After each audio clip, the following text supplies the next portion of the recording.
Videos देखने के लिए सब्सक्राइब करें जनसत्ता.com, बेल आइकन दबाकर पाएं लेटेस्ट नोटिफिकेशंस।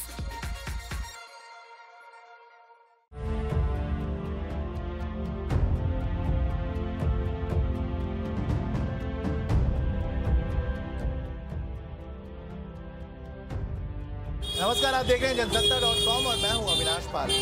इस वक्त मैं मौजूद हूं आगरा में। आगरा आए और राजा की मंडी में अगर आपने पहलवान हाउस की लस्सी नहीं पी तो क्या आगरा है। अब आगरा आए हैं तो बात करते हैं यहाँ पे इस फेमस लस्सी हाउस के जो मालिक हैं उनसे और जानते हैं कि क्या कुछ है आगरा का रुख, आगरा में क्या हवा बह रही है। मोदी आएंगे या आएंगे राहुल गांधी, बात करते हैं। क्या नाम है सर आपका? गजेंद्र यादव। तो गजेंद्र जी, आगरा के बारे में क्या कहेंगे? अभी क्या रुख है आगरा का लोकसभा चुनाव को लेके? आगरा में लोकसभा चुनाव को लेके अब की बार जो चुनाव इलेक्शन है काफ़ी फाइट है इलेक्शन में, और मोदी जी की लहर तो है लेकिन जो 14 वाली लहर है वो तो लहर नहीं है।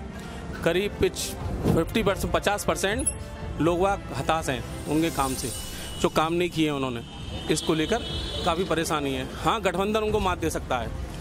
एक सवाल और, आगरा को भीम नगरी कहते हैं, तो ऐसी क्या वजह है कि बात करें चाहे 2014 की चाहे उससे पहले के चुनावों की, ऐसी क्या वजह है कि बसपा का प्रत्याशी यहाँ से नहीं जीत रहा है? बसपा का प्रत्याशी, आगरा की जो सीट है वो बीजेपी को ही जाती है। यहाँ बढ़िया वोट बहुत काफ़ी है, काफ़ी बढ़िया वोट है। अब ये तो मालूम पड़ेगी कि इलेक्शन बाद क्या होता, क्या मतलब फाइट काफ़ी अच्छी है। तो आपको लगता है कि इस बार भी यहाँ से भाजपा प्रत्याशी जीतेंगे? अब कहीं ना कहीं एक बार कहते हैं, लोगों को मानना है कि मतलब एक बार और देख लेते हैं, एक बार और देख लेते हैं, इस तरीके से ये कहना है। मतलब सीट तो अगर यहाँ पर कैसी भी सिचुएशन हो, काम हो या नहीं हो, लेकिन बीजेपी को डालना है लोगों को वोट। बात ये सबसे बड़ी मानसिकता है लोगों की। चुनाव में व्यापारियों का वोट एक बहुत अहमियत रखता है। ऐसे में हम बात करते हैं आगरा के ही दो व्यापारियों से और दुकानदारों से और जानते हैं क्या कुछ उनकी राय।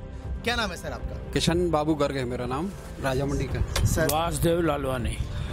पहला सवाल जो आप दोनों से मैं पूछना चाहूंगा वो ये कि आगरा में हवा किस ओर बह रही है, भाजपा की ओर या इस बार रुख बदला और गठबंधन, महागठबंधन या कांग्रेस की ओर?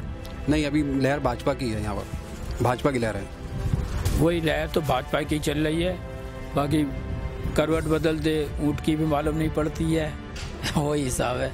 अच्छा, एक सवाल आपसे और पूछूंगा कि आगरा को भीम नगरी कहा जाता है, तो ऐसी क्या वजह है कि चाहे पिछले चुनाव की बात हो, चाहे उससे पहले या फिर उससे भी पहले, क्यों ऐसा हो रहा है कि यहाँ पे भाजपा जीत रही है, यहाँ पे सपा जीत रही है, लेकिन बसपा कार्यकर्ता नहीं जीत रहे?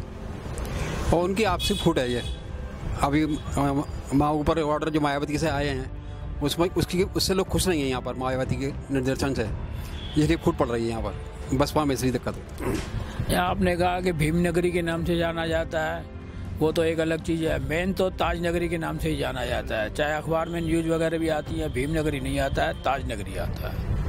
नहीं, लेकिन ठीक है, ताज नगरी जाना जाता है ताजमहल की वजह से, लेकिन कहीं ना कहीं भीम नगरी भी इसको कहते हैं और बहुत जगह इन रेयर केस थोड़ी जगहों पे ही मालूम पड़ेगी, एरिया बाई एरिया में। बेलंगंज में चले जाओ तो वहाँ पे नहीं बताएंगे भीम नगरी। ठीक है, यहाँ पे जो भाजपा सांसद हैं जो भी यहाँ पे काम कर रहे थे, उनके कार्यकाल से आप कितने खुश हैं, उनके कामों से कितने खुश हैं?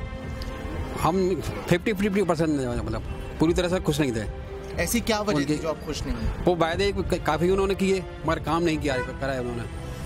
इतने साल से वायदे चल रहा है, यहाँ एयरपोर्ट का वो नहीं करा पाए, गंगा जल का चल रहा है वो नहीं करा पाए, वायदे पूरे नहीं करे, मैं इसलिए खुश नहीं थे। देखो, एक लिमिट होती है, 15 साल तक आदमी देखता आता है। 15 साल में आदमी जो नहीं कर पाया तो उसको फिर ट्रांसफ़र के चांस लेने ही पड़ते हैं। वो नहीं लेंगे, पार्टी कटवा देगी टिकट, उसको कहाँ मिली अब की बार यहाँ भी टिकट। नरेश जी, पहला सवाल आपसे ये कि राहुल गांधी या नरेंद्र मोदी, कौन आपकी उम्मीद से बेहतर है, कौन आपके मुताबिक बेहतर है, कौन इस बार चुनाव में जीत दर्ज करेंगे? देखो, चुनाव की जहाँ तक बात है, चुनाव में राहुल गांधी तो दूर दूर तक कहीं भी नहीं है। पहली बात तो उनको लीडरशिप में यही ज्ञान नहीं है कि मुझको क्या बोलना चाहिए, पहले बोलने से पहले 10 पे सोचें, लेकिन उसको इन बात का कोई ज्ञान नहीं है। और मोदी जी के सिवा देश के अंदर कोई दूसरा विकल्प ही नहीं है। आपने बोला मोदी जी के आगे राहुल गांधी कुछ नहीं है, तो मोदी जी ने अपने कार्यकाल में कुछ योजनाएं लागू की, कुछ फैसले जिसमें नोटबंदी और जीएसटी है। बतौर व्यापारी इन दोनों फैसलों का ही आप पर कितना असर पड़ा और कैसे आपने इसको टैकल किया है? असल बात ये है, आज तक हमारे देश के अंदर 60 साल के अंदर जो व्यापार होता आ रहा है ना, वो केवल नंबर 2 में ही होता हुआ आ रहा है। लेकिन जब तक अपन मुख्य धारा से नहीं जुड़ेंगे, आज हम सब लोग ये चाहते हैं कि मेट्रो में चलें या हवाई जहाज़ में चलें, लेकिन उसके लिए जब तक अपन टैक्स नहीं चुकाएंगे तो अपन को जो मूलभूत सुविधाएं नहीं मिलेंगी, और उसके लिए टैक्स चाहिए गवर्नमेंट को। और इसलिए कड़वी दवाई तो पीनी पड़ेगी जब आप चाहते हो कि सब कुछ ये हमको मिले। मालूम पड़े टैक्स कितने लोग दे रहे हैं। आज हमारी 1.25 अरब की जनसंख्या में कितने लोग देते हैं टैक्स, बाकी सब फ्री के और एड्स पे काम कर रहे हैं। हर आदमी को लाभ चाहिए तो कहाँ से लाभ मिलेगा, लेकिन लाभ तो जब भी मिलेगा जब अपन सब मुख्य धारा से जुड़ेंगे। यानी आपका कहना है कि फैसला कठोर था लेकिन लागू करना जरूरी था। भाई कोई कड़वी दवाई जब तक आप नहीं पियोगे तक आपका घाव कैसे सही होगा। आज कश्मीर के अंदर पत्थरबाजी हो रही थी, अब क्यों नहीं हो रही है। हमारे देश के अंदर जाली करेंसी चल रही थी, अब कितनी चल रही है।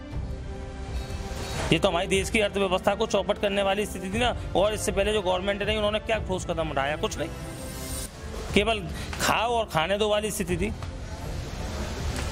ठीक है, आपसे आखिरी सवाल मेरा ये कि जो भी नई सरकार आएगी, चाहे वो गठबंधन की हो, चाहे वो भाजपा की हो या वो कांग्रेस की हो, आप क्या चाहते हैं कि वो नई सरकार किन 3 मुद्दों पे सबसे पहले काम करे? देखो, गवर्नमेंट कोई भी आती है लेकिन उसका एक मूल मंत्र होता है जो अपना मैनिफेस्टो लागू करते हैं। लेकिन आज मैं सर्वोच्च न्यायालय, आपके द्वारा सर्वोच्च न्यायालय को इस बात से अवगत कराना चाहता हूं, जैसे नेता घोषणा कर देते हैं कि मैं 72,000 रुपये दूंगा या मैं ये चीज़ दूंगा, इस सब पर प्रतिबंध लगना चाहिए। क्योंकि जनता की गाड़ी कमाई है, नेताओं की खुद की गाड़ी कमाई नहीं है। तो इस तरीके से रेवड़ी सी बांट रहे हैं। मोदी जी ने भी तो कहा था किसानों को पैसे देने के लिए। तो मोदी जी किसानों को पैसे दे रहे हैं, लेकिन उनके घर में तो नहीं जा, बाकायदा अकाउंटों में उनके पैसे आ रहे हैं। 6,000 रुपये कोई बहुत बड़ी रकम नहीं है। जिस आदमी के पास 1 बीघे जमीन से भी कम है, उन लोगों को तो ये फैसिलिटीज़ मिल रही है। हमारे देश के अंदर ऐसा तो नहीं है कि सारे किसान अरबपति और करोड़पति हैं, कुछ गरीब भी हैं।